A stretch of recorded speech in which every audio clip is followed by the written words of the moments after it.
Coucou les filles, bienvenue dans ce podcast consacré au livre Dresde. Je pense que nous allons fonctionner par petits épisodes pour que ce ne soit pas indigeste pour vous et pour que moi je garde plaisir à le faire. Donc je suis Audrey de la chaîne Audrey V, du compte Instagram du même nom. Une adresse mail en dessous pour me contacter si besoin, sinon sur Insta, ça marche très bien aussi. Je vous explique ma démarche. Quand je vous ai présenté le livre Dresde, c'est un de mes premiers, ou c'est même le premier podcast de présentation de livres que je fais. Je vous explique comment ce livre est construit et le concept qu'il contient. Et je vous dis que moi, ce concept-là, d'adapter finalement ma garde-robe à mon besoin quotidien, en passant par de la colorimétrie ou d'autres choses comme ça ne m'intéresse pas trop. Ça, c'était il y a un an à peu près que j'ai acheté ce livre. Récemment, depuis peu, j'ai quand même pris conscience que ma garde-robe, ça ne va pas. Alors, ça ne va pas pour plein de raisons, que j'ai d'ailleurs fait l'exercice de lister. La première raison, c'est que je suis une boulimique de patrons et de tissus. Donc, c'est totalement incompatible pour avoir quelque chose de raisonné. Donc ça, voilà, ça, je suis comme ça, je fonctionne comme ça, et je fonctionne comme ça avec la couture.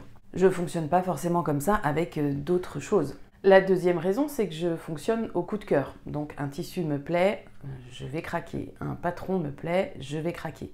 Ce qui fait que j'ai une patron-tech démesurée. Je sais pas, j'ai peut-être 150 patrons, ce qui est complètement inutile, ça ne me sert absolument pas. Je vais toujours coudre à peu près les mêmes choses. Donc voilà, déjà la grosse erreur. En gros, je n'arrive pas à adapter mes achats à ma façon de coudre. Alors oui, je vais vers du pas cher. C'est très rare que j'achète des patrons pochettes, vraiment sauf si le patron me plaît et qu'il n'est disponible que en pochette. Sinon, je vais aller sur des patrons PDF. J'ai beaucoup profité des patrons makeristes à 2 € quand ça se présentait. Donc là, c'est pareil, achat complètement boulimique parce que je vais prendre 10 patrons.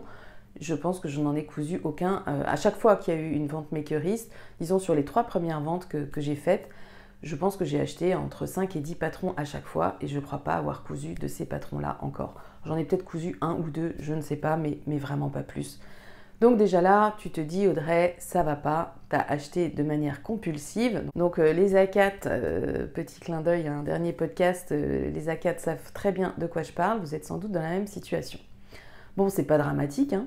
Il n'y a rien de grave, c'est juste une petite prise de conscience. Donc la petite prise de conscience qui finalement fait du bien, hein, parce qu'il n'est jamais trop tard pour se rendre compte qu'on peut améliorer les choses. Je pense qu'on a chacune notre façon de consommer la couture, je ne juge personne, chacun fait comme il a envie, chacun fait comme il peut surtout. Et ce qui est bien, c'est de pouvoir faire comme on veut, et ça c'est pas toujours évident, mais faire comme on peut déjà c'est pas mal. Je me suis dit que j'avais finalement les choses à disposition pour changer un peu tout ça. J'ai évidemment naturellement pensé au livre Dresde. C'est un livre que j'ai beaucoup exploité pour ses patrons de couture, mais en revanche pas du tout pour son concept, sa méthode. Et pourtant la méthode, elle représente la moitié du livre, hein. Il y a 140-150 pages. C'est quelque chose que j'avais un peu survolé quand j'ai reçu le livre à l'époque et que je n'avais pas regardé depuis. Lors du dernier week-end de couture avec les filles, donc week-end couture chez Marion, donc c'était le week-end d'octobre, le premier week-end, coucou les filles, il y a eu une petite discussion justement sur tout ça, sur l'approche avec la colorimétrie, etc. C'est vrai que les filles avaient l'air quand même assez sensibles à tout ça. Et moi, c'est vrai que je pense avoir été la seule à dire que ça m'intéressait pas plus que ça. Vous voyez, ça fait réfléchir en fait quand vous vous dites vous êtes toute seule. Je ne sais pas si tout le monde a pu participer à la discussion à ce moment-là, mais vous dites c'est peut-être moi qui fais pas assez attention à ça. Donc ce week-end a été quand même je vais pas dire un point de départ parce que ma réflexion commençait déjà sur comment améliorer ma garde-robe.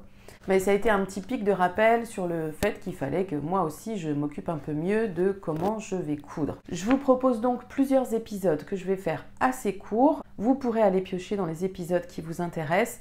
Je pense que c'est des choses que je vais sortir en milieu de semaine parce que c'est assez court, ça va pas me demander un temps de préparation de dingue.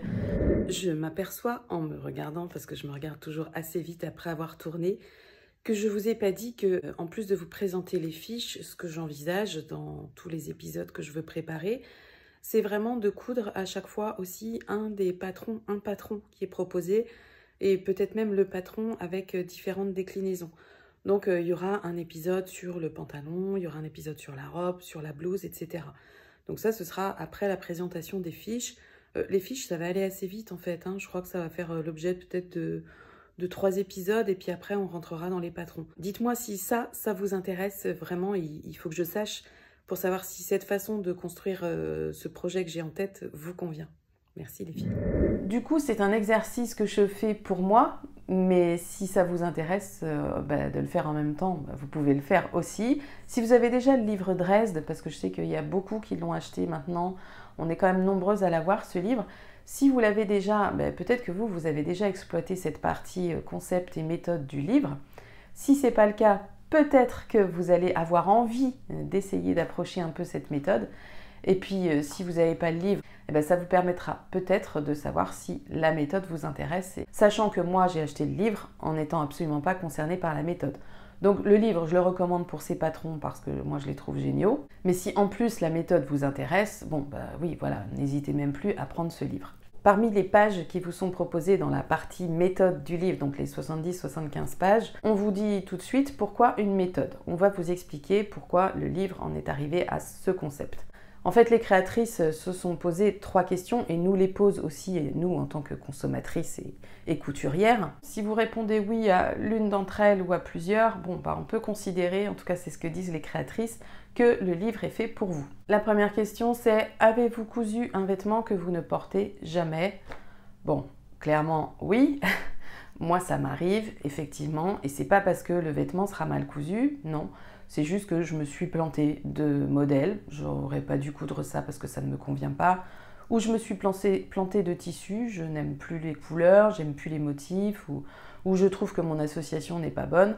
Bon, oui, ça m'arrive, donc déjà je réponds oui à cette question. La deuxième question, c'est avez-vous une to-do list à rallonge pour ce qui est de la couture? Oui, j'ai clairement une to-do list à rallonge.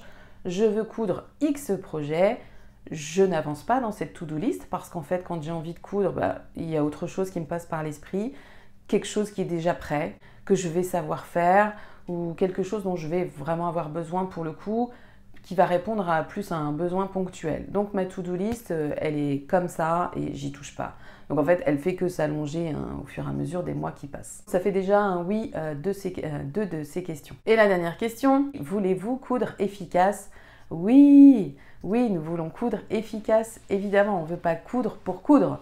On veut coudre pour porter nos vêtements, ça me paraît logique. Et on veut coudre parce que ça nous fait plaisir de coudre. Mais autant allier le plaisir à l'efficacité si l'objectif c'est de faire votre propre garde-robe. Oui, parce que je ne l'ai pas dit là, mais c'est parce que c'est quelque chose que je dis dans la présentation du livre. Mais là, en fait, le livre Dresde vous permet de vous créer une capsule de vêtements. C'est un peu le même principe qu'on va vous proposer avec les filles pour la capsule couture patron gratuit pour l'automne. Mais là, vous avez les patrons dans le livre et vous avez de quoi moduler suffisamment les patrons pour vous faire votre garde-robe. Sachant que vous avez la robe, la jupe, la blouse qui fait robe et top. Vous avez le gilet qui est version courte, version longue, version midi. Vous avez le pantalon qui fait aussi version short. Vous avez un t-shirt, un col montant avec ou sans manches. Bon, vous avez de quoi faire votre garde-robe. Moi, c'est vraiment l'exercice que j'ai envie de faire. Je ne vais pas faire que des cousettes issues du livre Dresde parce que justement, en parallèle, je vais aussi avoir la capsule couture patron gratuit. Mais du coup, je pense que je vais faire vraiment un parallèle entre ces 2 capsules. Donc, aller vers des patrons gratuits plus les patrons de ce livre en me disant que les choses peuvent se compléter. C'est vraiment des choses très basiques dans le livre Dresde, mais c'est bien d'avoir des basiques, c'est souvent ce qui nous manque quand même. Donc une fois qu'on a répondu oui à 1, 2 ou 3 de ces questions, 3 pour moi en l'occurrence, on nous propose d'éviter de surconsommer. Parce que si on a répondu oui à tout ça, ça veut dire qu'on est quand même dans un esprit de surconsommation. Et oui, c'est mon cas, je le sais, j'ai pas besoin qu'on me le dise, je le sais. Je précise que je ne culpabilise pas non plus de surconsommer. Sans culpabiliser, je me rends compte que ça ne m'apporte pas ce que je cherche. Voilà, c'est plus ça. Je pointe du doigt ce qui est améliorable dans ma façon de surconsommer. Parce que je ne pense pas que je vais arrêter de surconsommer. Mais en revanche, je pense que je peux surconsommer de manière plus raisonnée. Oui, c'est un paradoxe. Donc je vous l'ai dit, trop de patrons pour moi, trop de tissus pour moi. C'est clair que je n'ai plus besoin d'acheter de tissus ni de patrons sur la fin de l'année. Alors ça va, on est au mois d'octobre. Novembre, décembre, il me reste 2 mois et demi à tenir. Mais je pense que c'est vraiment faisable. je suis souvent tentée. Il y a toujours quelque chose qui peut me détourner de mes bonnes résolutions, mais je me pose à chaque fois la question de savoir si en ai-je vraiment besoin, à quel moment, si j'achète ce patron. En fait, la question c'est ça, je me dis si je craque pour ce patron, est-ce que vraiment je vais le coudre dans la semaine? Et ma réponse souvent c'est non. Donc si je ne vais pas le coudre dans la semaine, est-ce que je vais le coudre dans le mois? Après c'est j'en sais rien. Et bien si j'en sais rien, c'est que j'en ai pas besoin. C'est très radical comme méthode et au final c'est très efficace. J'ai pas craqué.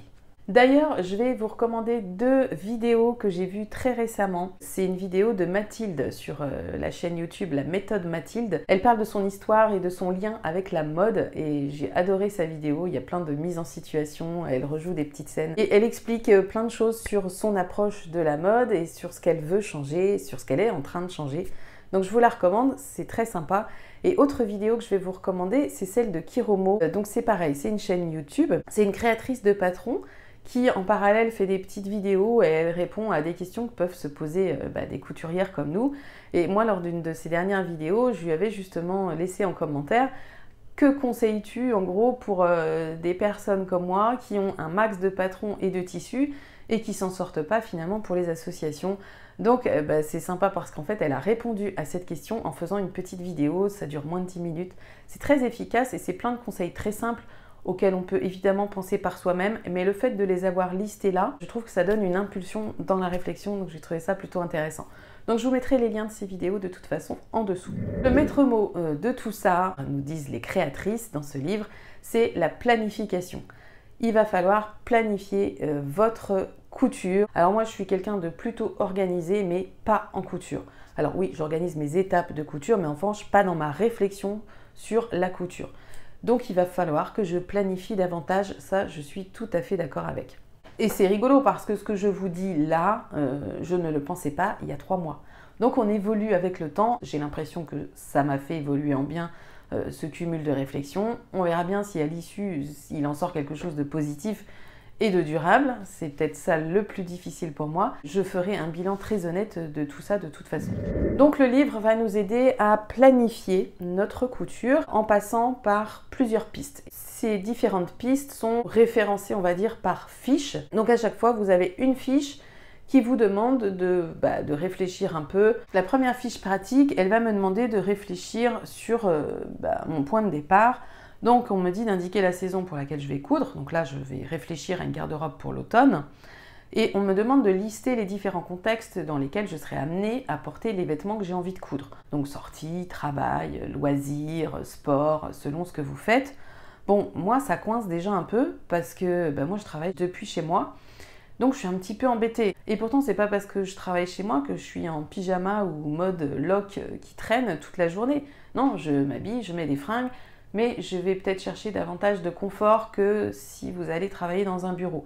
Pour l'avoir déjà fait, il est clair que je ne mets pas les mêmes tenues aujourd'hui que quand je travaillais dans un bureau.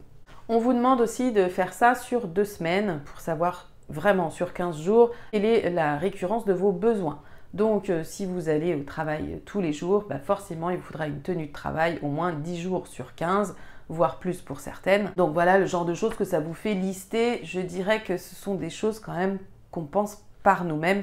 On n'a pas forcément besoin d'une fiche pratique pour ça. Vous allez ensuite avoir une fiche par contexte. Donc le contexte, c'est par exemple coudre pour porter des tenues pour travailler. Ça va être coudre pour ses loisirs, pour se faire son sport, pour aller à je sais pas quoi. Ça va être coudre pour sortir avec mes copines, aller déjeuner une fois par semaine à tel endroit. Quelle tenue pour aller faire mes courses. Bon, je n'ai pas l'impression que mes besoins sont forcément différents pour tout ça. Je ne vais pas me changer quand il s'agit d'aller à l'assaut ou d'aller au marché, par exemple. Je mets une tenue et ça me va. Évidemment, je peux tout faire avec cette tenue. Donc l'idée, c'est vraiment de coudre des choses là par contexte. Donc le premier contexte auquel on est toutes confrontées, c'est le travail. Donc selon que vous avez du trajet à faire en transport, selon que vous prenez la voiture ou si vous restez chez vous, vos besoins ne seront pas les mêmes évidemment. Et après, pour chaque contexte, on va vous demander de lister vos contraintes. Donc peut-être que pour le travail, vous n'aurez pas envie de porter des jupes courtes parce que vous avez des marches à monter. Ça me vient spontanément à l'esprit. Donc on va vous demander de lister un peu toutes les contraintes qui sont dues à ce contexte-là, donc que ce soit vos sorties, que ce soit votre travail, votre sport, etc. Et en gros, c'est grâce à tout ça que vous allez pouvoir faire le point sur ce que vous avez déjà et ce que vous n'avez pas et qu'il va vous falloir coudre. Et une fois que vous avez listé tout ça, vous allez devoir repérer combien de fois apparaissent les choses dans votre tableau pour les 2 semaines qu'on vous dit. Donc là, pour l'exemple qu'ils ont fait, eux, ils se retrouvent 14 fois par semaine à la maison ou en télétravail. Donc là, on nous donne l'exemple, travailler à l'ordinateur, donc confortable en position assise. Ça, c'est tout à fait un truc auquel j'adhère. Activité manuelle, éviter les coupes qui gênent les mouvements. Et ça, c'est valable pour absolument tous les contextes. On a envie d'être bien dans ses fringues, je trouve. Peut-être qu'ils n'ont pas osé trop rentrer dans les détails et ils auraient peut-être dû pour nous donner des exemples. Parce que moi, une fois que j'ai lu ça, j'ai du mal à sortir de ce que je viens de lire. Pour les spécificités, on vous dit, vous allez devoir repérer si là où vous bossez, il y a la clim ou au contraire, il fait trop chaud. Donc, est-ce qu'il va vous falloir des tenues épaisses, chaudes ou pas? Si vous avez un dress code à respecter là où vous travaillez. Donc, pour pas faire trop long, je vais m'arrêter là. Et la prochaine fiche que je vais aborder sous un autre épisode, ce sera de définir son style. Donc là, il va falloir que je me pose d'autres questions. Est-ce que je fonctionne à l'instinct, au moment? Est-ce qu'au contraire, j'ai quelque chose de défini qui m'est propre, qui me caractérise dans mon style de vêtements? Est-ce que j'ai envie d'en changer ou pas? Bon voilà, on va me poser plein de questions auxquelles il va falloir que je réponde pour justement me positionner là-dessus. Donc on fera ça ensemble, enfin je ferai ça. Et si vous avez envie de le faire de votre côté, faites-le, ça peut être l'occasion de faire l'exercice. Dites-moi en commentaire si ça vous intéresse. C'est vrai que si cette vidéo ne vous intéresse pas, il est fort probable que je n'aille pas au bout des pistes, en tout cas sous forme d'épisode. Peut-être que je ferai tout en une fois. C'est vrai que le côté épisode, moi, me plaît bien parce que ça me laisse un temps de réflexion entre chaque. Et je pense qu'il est nécessaire d'avoir un temps de réflexion pour bien faire les choses, ce que j'ai envie de faire, de bien faire. Je pense qu'il n'y a que celles qui sont intéressées qui seront arrivées jusque-là. Donc c'est à vous que je m'adresse, c'est à vous qui êtes intéressé de savoir si cette façon de faire vous convient. Bon, je vous dis à très vite pour un prochain épisode dans le cadre de cet approfondissement du livre Dresde, en espérant que je ne sois pas toute seule à être concernée. Je vous fais des bisous les filles, à très bientôt, bye.